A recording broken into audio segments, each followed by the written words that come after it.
All right, well, we'll open the OpenChain monthly meeting for the Linux Foundation today, and the meeting is being recorded according to Shane, so I won't look for the record button. So there's the standard antitrust policy notice that you've all read, I'm sure, a time or two. So we won't dawdle on it, and I won't bother to read it to you. So for an agenda today, we're going to go quickly through the news, and then we're going to work on we'll start on the software assurance standard and see if we can get through the two issues there, and we'll see how much time we've got left before we move into the licensing items.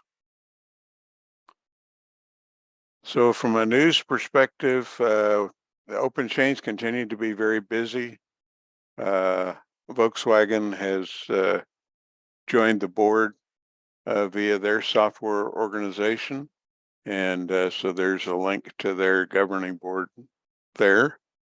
And then they held the mini summit last week up in Vancouver. And I wasn't able to be there, but I did virtually attend parts of the meeting. And it was looked like it was a great event for everybody. And then Shane announced that we've released an experimental draft of ChatGPT created case studies, and he gave us a link to it. When I tried to open it, it gave me the 404 error. So I'm not sure if that was just me or if any of you have tried to open it.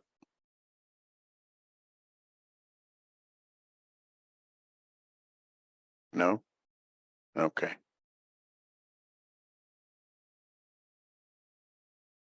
All right, well, these slides will be available to you after the meeting if you want to take a look at those links and if you want to try and open up the ChatGPT draft and see what you think of it.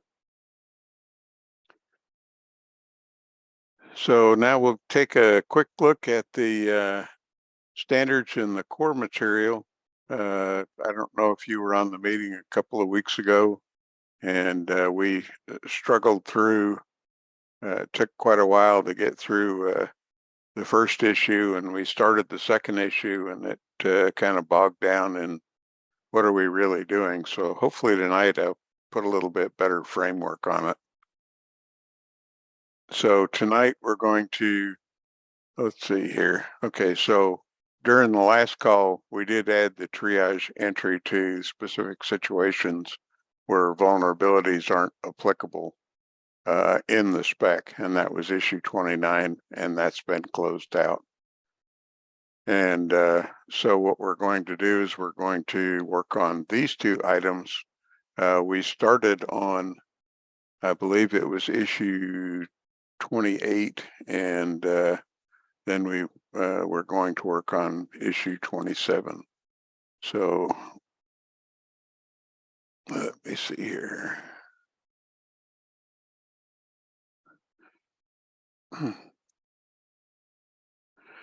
So this is the software assurance specification 1.1, the version that we're currently working on. And the issue that we're looking at is down here in under section 3 on requirements under policy. And so let me bring that other slide up. Let's see.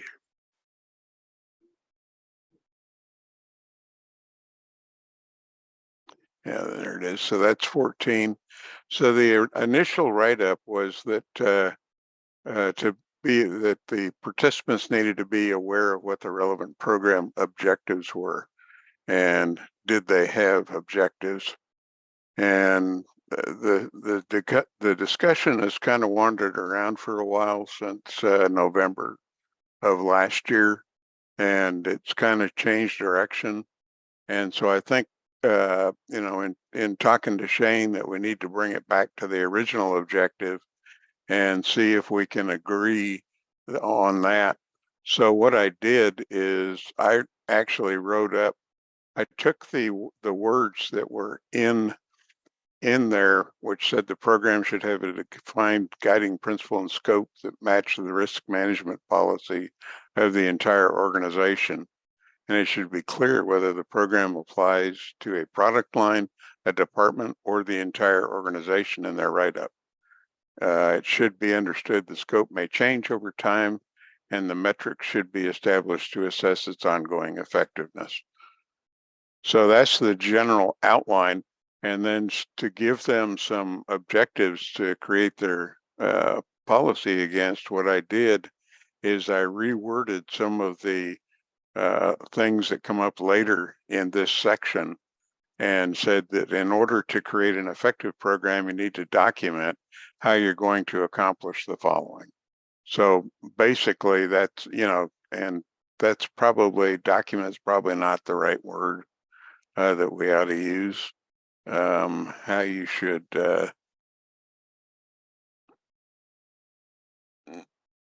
structure your policy, maybe, to show how you will accomplish them. Does anybody have an opinion on that?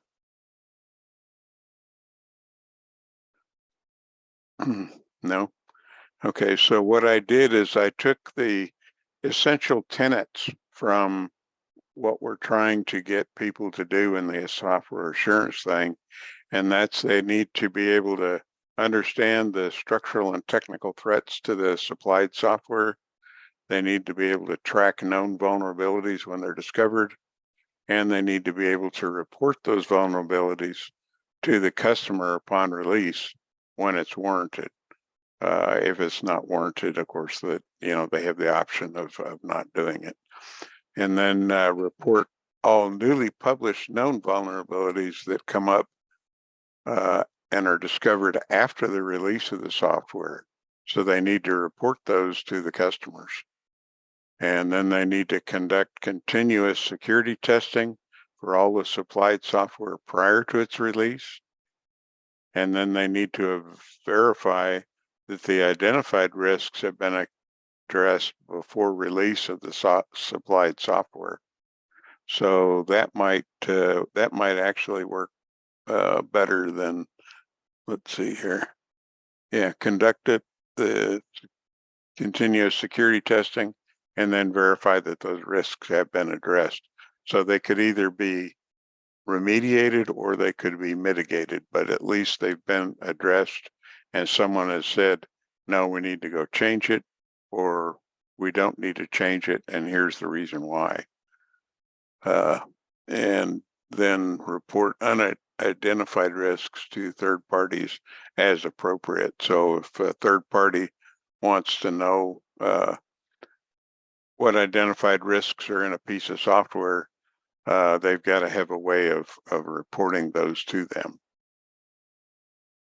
So does anybody have any suggestions or comments about that structure or that approach to identifying objectives for the recipients or the participants in the process?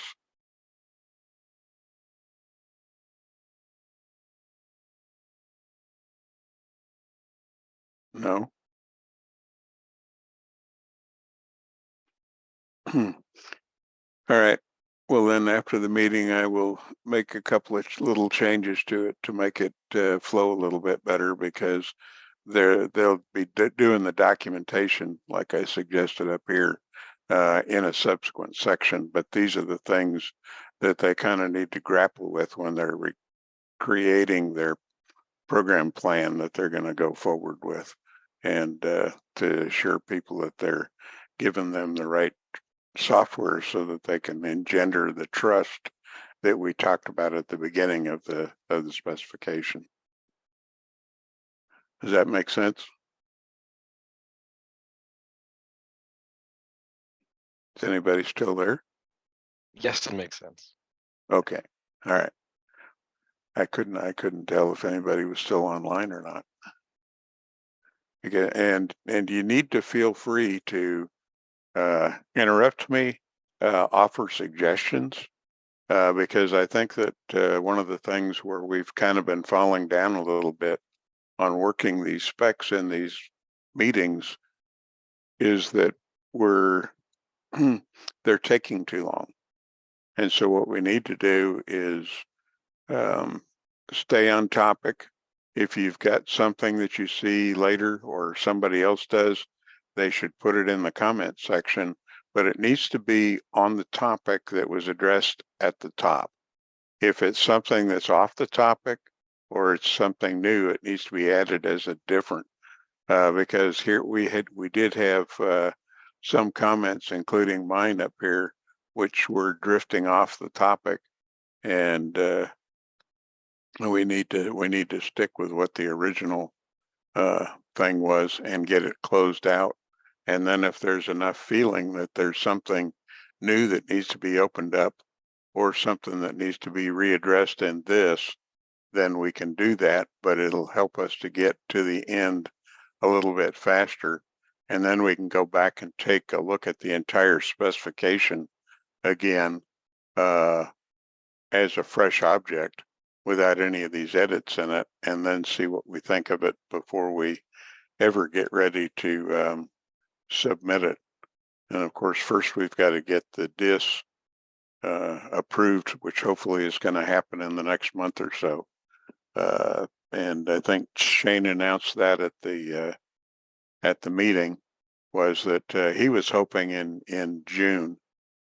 I'm part of the ISO JTC committee from the United States national body, and so I'll see it when it comes back up for ballot, and then I can kind of let Shane know what's going on with it, so he can announce it in a way that he wants to do that. But we are getting closer to having the first ISO spec for software assurance approved.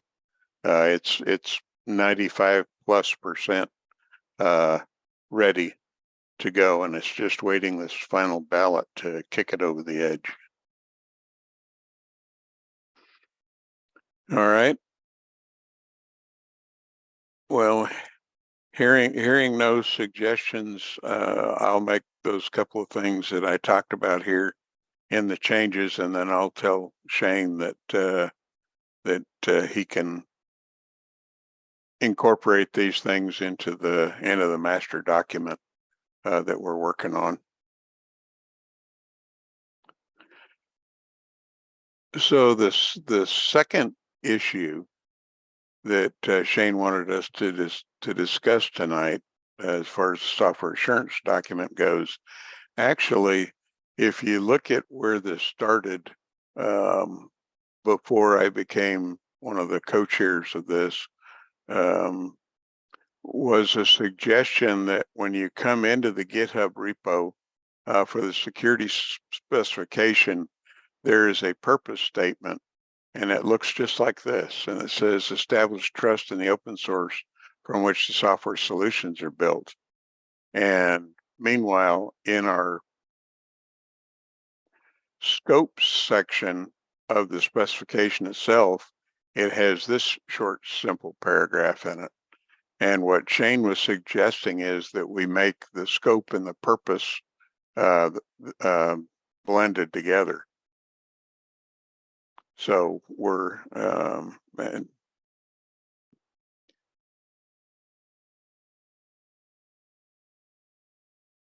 and so I don't have any problem at all with doing that. Do you all have an opinion on that? You can see that nobody else has put anything in here. So we've kind of been at a stymie since Shane first made that comment. Oh, let's see, February 23rd.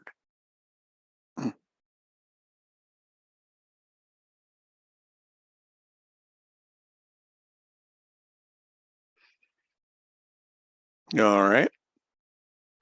Well, hearing no comments, I'll go ahead and put those words together so that in the purpose at the beginning, when you first come into the GitHub repo and are reading the README document, it gives the purpose for the specs. And so it'll read the same as the scope of the spec. And we might even call it purpose and scope, or we'll see what Shane wants to do with the title, but on the introductory document. And let's see here, we'll just open it up so you can see it.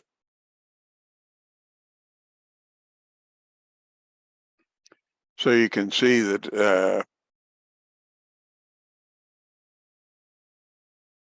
see where it is.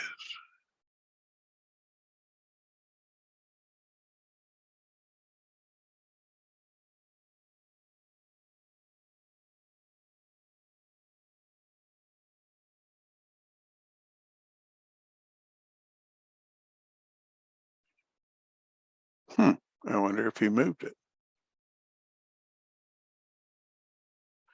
All right, last time I went into GitHub, I found it. Here we go. Let's see here. Nope.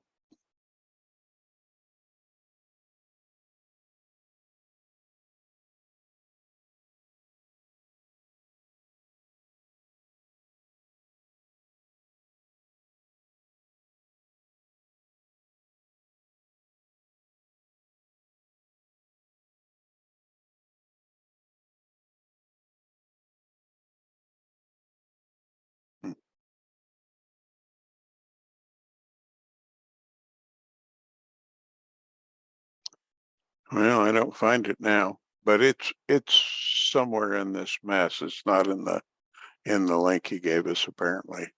So I'll find it and I'll see how he wants to do that, and we'll just blend those two together so that the introductory scope and policy sections of both the document itself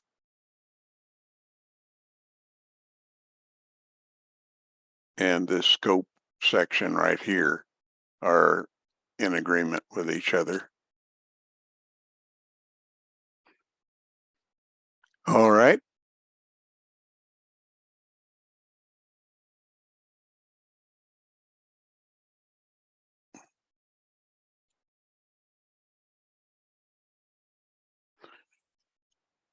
So from the licensing specification, we're looking at 2.1. What mode do I need to put it in here?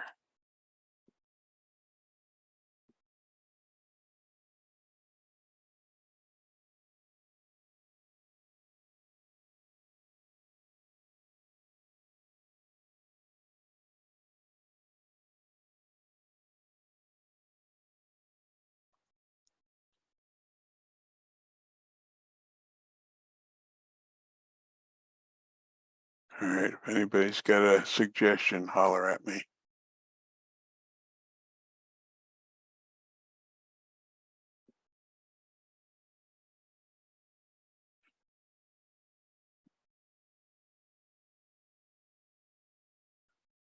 Okay.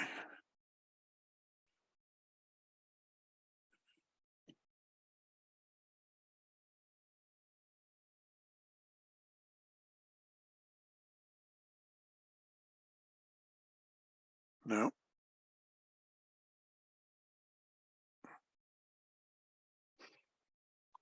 Well,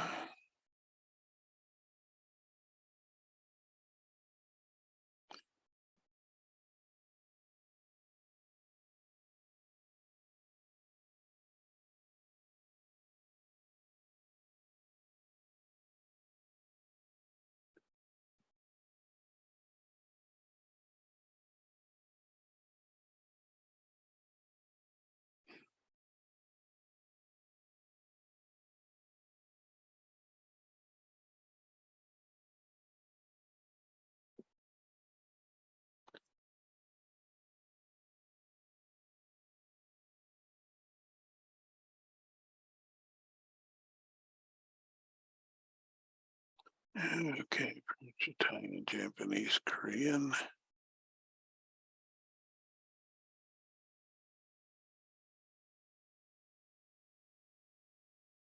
I'm sorry. To be honest, I'm really new to this conversation, so I'm sorry. I'd like to just catch up. Yes.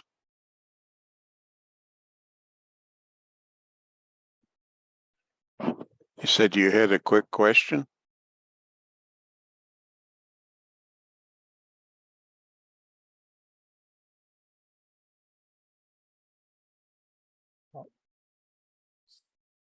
In these meetings, we are going to make a new version of OpenChain specification, or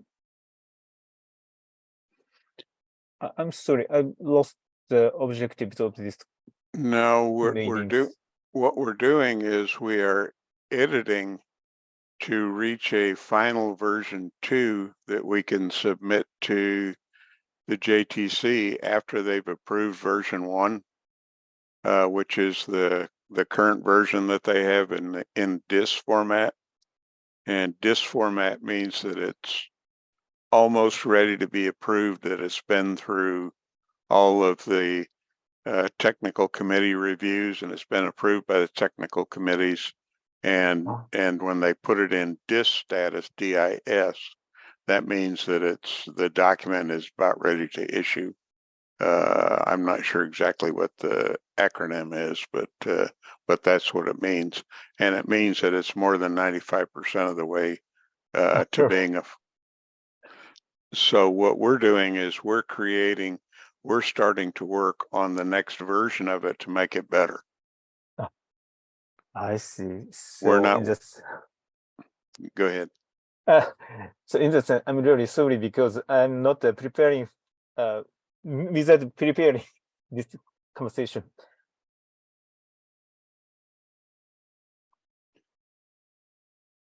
Okay. Okay. Anyway, again, I understand. Thank you so much. Okay, so you understand that the purpose of these meetings is to Yes. go through the comments that people have made during prior reviews. And so what we do is we go through and we review the comments that have been made, and then we see if the new version of the spec needs to incorporate those changes, and if so, how. And once we reach agreement on how they should be changed, then we incorporate them into the document. Okay. Does that make sense? Makes sense. Thank you so much. You're welcome.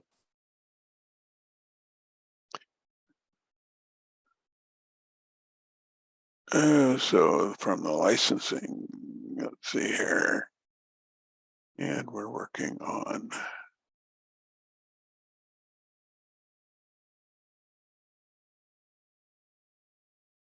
2.1 in English.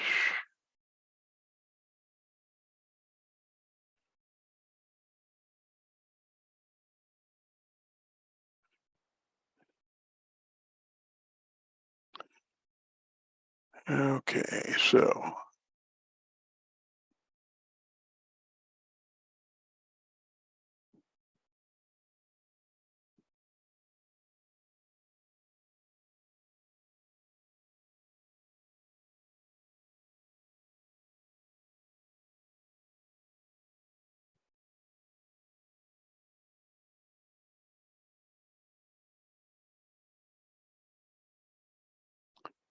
trying to get to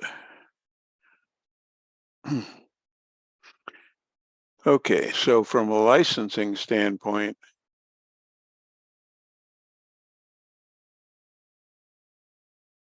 I guess I'll have to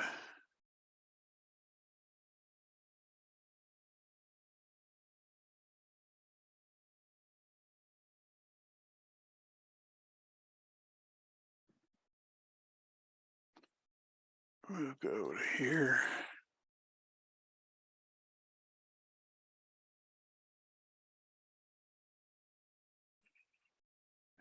Okay.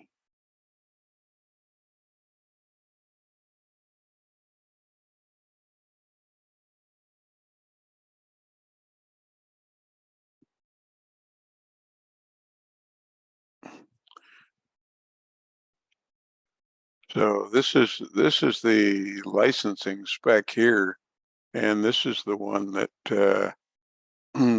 did Helio have a meeting last week on European time, or was that canceled because of the mini summit?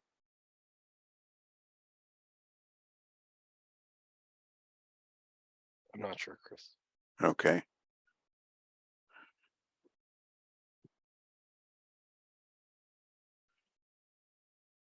Yeah, so I'm not sure which.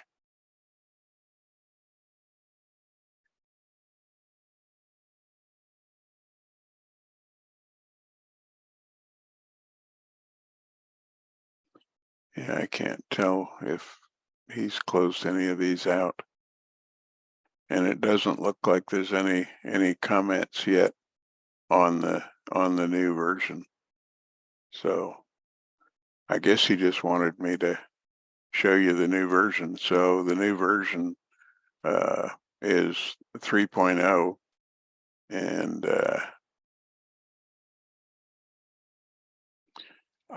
I think what their ultimate goal is that once we get uh, a final revised version for the software assurance spec, is they want to go through here and make sure that we're using the same kind of thought process as we go through the different steps and the different sections to make sure that scope and policy are addressed in the program foundation and that relative tasks are defined, open source contents reviewed and approved.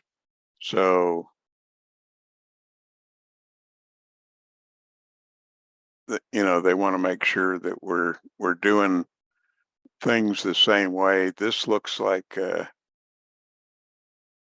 very similar scope section to the one that's in this software assurance. And so what they're trying to do is they're trying to make everything as consistent as possible from scope to from specification to specification, so that when people are adopting these two, they don't get confused as they're writing their licensing policy and they're writing their software assurance policy in order to be compliant with the two OpenChain ISO specifications, so that they can declare that they're compliant with the ISO standards. So the next review, if the licensing folks are done with this update, is once we get finished with the software assurance update, then we'll go through and we'll look at things like this, and we'll make sure that the language has got the same tone and the same type of words in there, so that people understand that this is what the scope is, and we can just follow right on down. And instead of saying open source, of course, it'll say software vulnerability and so forth and so on.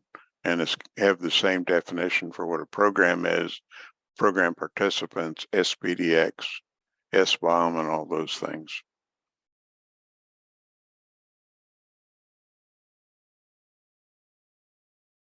Yeah, let's see.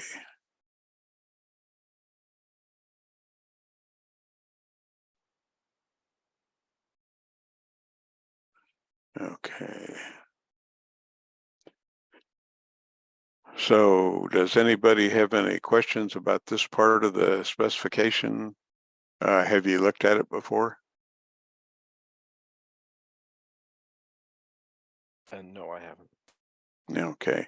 Well, the links are all available in the slides.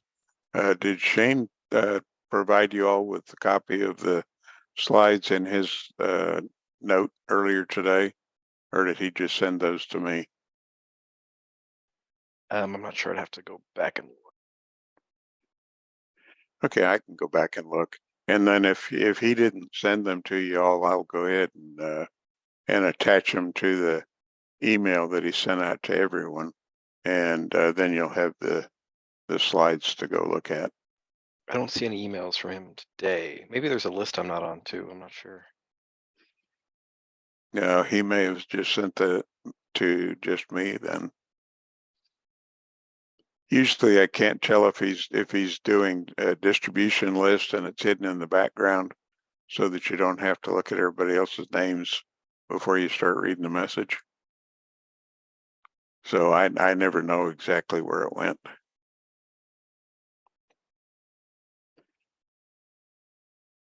But it looks like we're in pretty good shape as far as at least a basic consistency between the two. So it'll just be a method of going through here, making sure that we've got, you know, a conformance section for software assurance and then verification materials, you know, what they need to prove that they satisfied all the requirements of the document so that they can declare that they're conformant with both the software assurance and the software licensing specifications.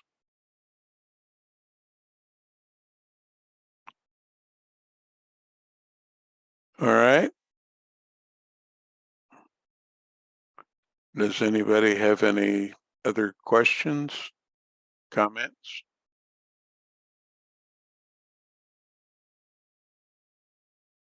No?